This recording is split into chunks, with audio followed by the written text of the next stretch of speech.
Thank you very much, Dr. Bala, for inviting me to speak at this event. I will carry on the discussion. Can you hear me properly? Okay now? Okay. So I will carry on the discussion that we are having here. Professor Ray has talked about waste-based fuels, biogas, compressed biomethane, and then we have Nachiket talking about biodiesel. So I will carry on the discussion and talk about another emerging fuel that has been hogging the limelights across the world. Next slide. So I am talking about hydrogen. Hydrogen, as we heard in the last session, is one of the answers to the energy crisis facing the world. So, please go back, first slide. So, why are we talking about hydrogen? Because hydrogen is one of the cleanest fuels available on this planet. It has a calorific value of around 120 megajoules per kg, which is several times higher than that of conventional fuels like coal, petroleum. Then it is non-polluting. When we burn hydrogen gas, we don't get smoke or carbon-based emissions. We get simple plain water. Then hydrogen can be produced from a variety of methods ranging from chemical, biochemical, and electrochemical. Hydrogen has got multiple uses. It can be used to power our homes. It can be used to power vehicles, generate electricity, and run industries. Next. When you talk about hydrogen, there are several types of hydrogen. In terms of, it is categorized in terms of color. We have gray hydrogen, which is produced by splitting natural gas into hydrogen and carbon dioxide, but the carbon dioxide is not captured and is released into the atmosphere. In case of blue hydrogen, the carbon dioxide is captured and is stored.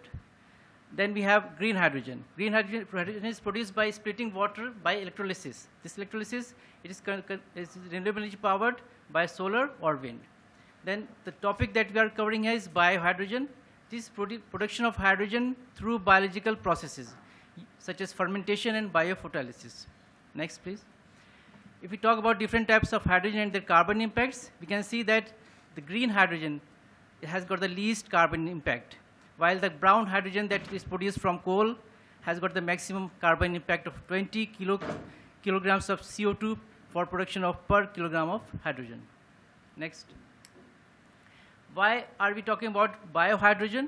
Because it is one of the best biofuels in our situation.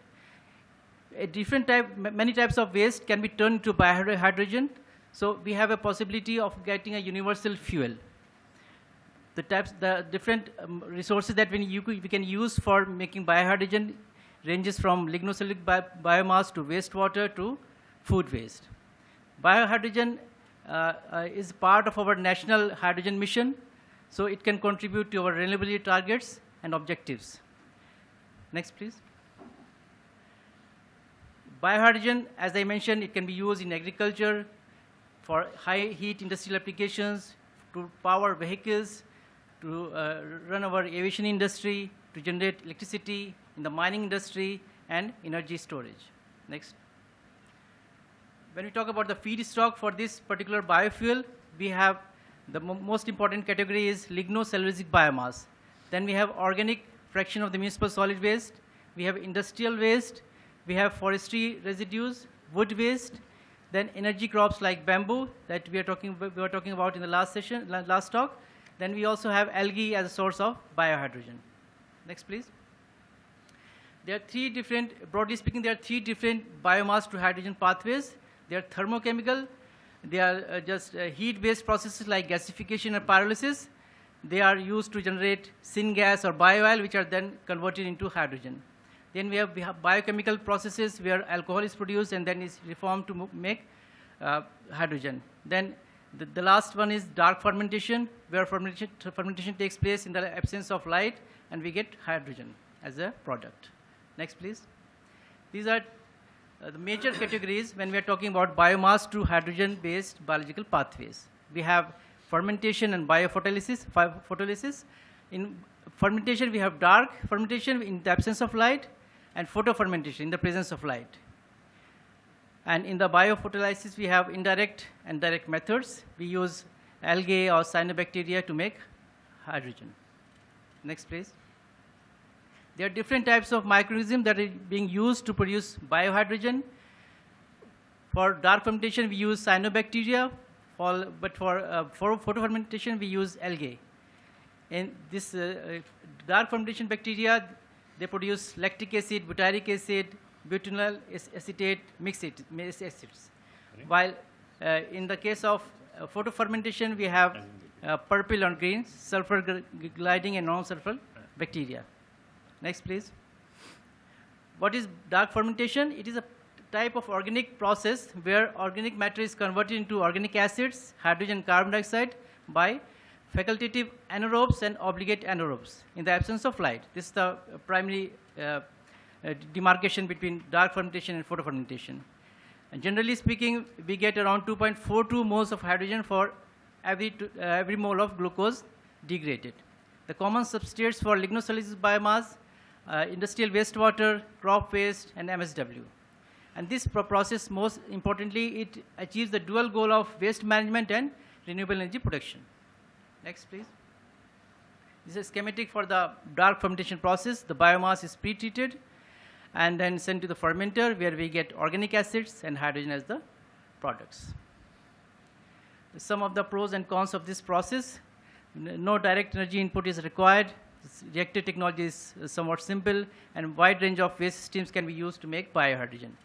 But the disadvantage is that we get low hydrogen yield, and there are large amount of organic acids as the byproducts. Next. So we were talking about lignocellulosic biomass. It is one of the most abundant biomass resource in nature. And the most common example is that of crop waste or crop residues, agricultural residues. Lignocellulosic biomass is made up of cellulose, hemicellulose, and lignin.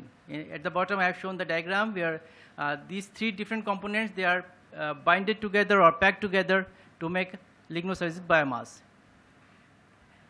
Next.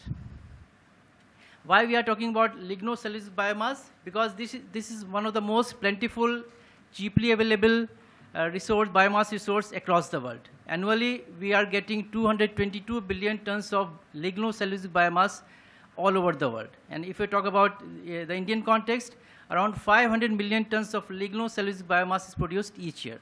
And most of it is unfortunately burnt or thrown away. Next. This is the diagram of the lignocellulosic biomass. These three different components, cellulose, hemicellulose, and lignin, they are packed together in this matter. And it is very important to detach these components so that the sugar available in this biomass resource is utilized for the fermentation process. Next. This is the schematic for the biohydrogen production from lignocellulosic biomass. We pre-treat the biomass. We get glucose, xylose. These are the sugars. These are sugars are then fermented to produce hydrogen produced, and we also get some byproducts in the form of furfural and HMF. Next. Some of the important considerations for this type of process is that the composition of biomass should be uniform. The biomass concentration, it also needs very, in terms of stability and compatibility to the process. The biomass, it needs pre-treatment in the form of microwave treatment or ultrasonification or some other heat-based methods, just to make the sugars available for the fermentation process. Then the bacteria that are we using for the process, it's also a critical factor.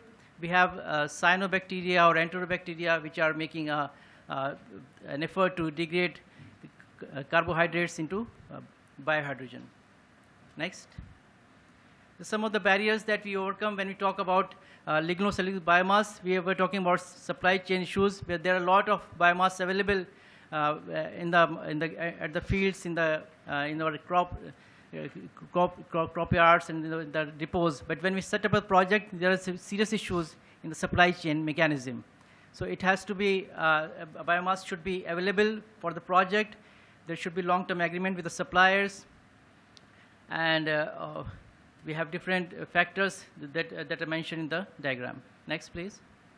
So to conclude, biohydrogen is one of the solutions to the problem in the energy sector. It is one of the solutions, not the solution, ultimate solution. It can help in tapping the energy potential of lignocellulose biomass, which has been unfortunately causing a great deal of pollution in northern India in winter months. Biohydrogen can decarbonize multiple sectors, like industrial sectors like steel or cement. It can help in phasing out coal-based plants. It can help in tapping our energy, renewable energy potential.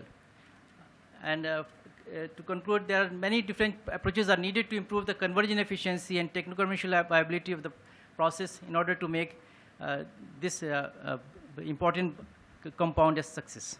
Thank you.